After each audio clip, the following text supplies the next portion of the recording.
GO number 6ను రద్దు చేయాలని demand చేస్తూ నిర్మల్ జిల్లా కలెక్టర్ కార్యాలయం వద్ద జిల్లా గంగపుత్ర సంఘం ఆధ్వర్యంలో ధర్నా నిర్వహించారు. అనంతరం ప్రజావాణిలో సమస్యలతో కూడిన వినతి పత్రాన్ని కలెక్టర్కు అందించారు. ఈ సందర్భంగా గంగపుత్ర సంఘం సభ్యులు మాట్లాడుతూ గంగపుత్రుల హక్కుల్లో హరించే విధంగా ఈ జీవో ఉందని, కాబట్టి వెంటనే ఈ జీవోను రద్దు చేసి తమను ఆదుకోవాలని వేడుకున్నారు. ఇదివరకే ఈ ప్రస్తావనపై హైకోర్టును ఆశ్రయించడం జరిగిందన్నారు. స్పందించిన హైకోర్టు ఒక ఎక్స్పర్ట్ కంపెనీని నియమించిందని, ఆ కంపెనీ తప్పుడు రిపోర్టు ఇస్తూ ఇప్పుడు ప్రభుత్వాన్ని అటు హైకోర్టును తప్పుదో పట్టిస్తుందని ఆరోపించారు. ప్రజావానికి నిర్మల్ జిల్లాలో ఉన్నటువంటి గంగపుత్ర సంఘాల, మత్స్య పారిశ్రామిక సహకార సంఘాలన్నీ కూడా ఈరోజు ప్రజావాణిలో దరఖాస్తు చేయడానికి కోసం వచ్చినాము.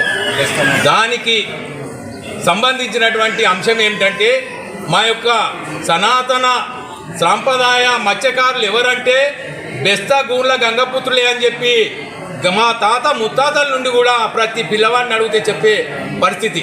కానీ ఓటు బ్యాంక్ రాజకీయం కోసం గత ప్రభుత్వం 6వ నంబర్ జీవో తెచ్చి బుద్ధిబండగా ఇక్కడ మా యొక్క హక్కుల్ని హరించడానికి కోసం ప్రయత్నం చేస్తూ ఉన్నది.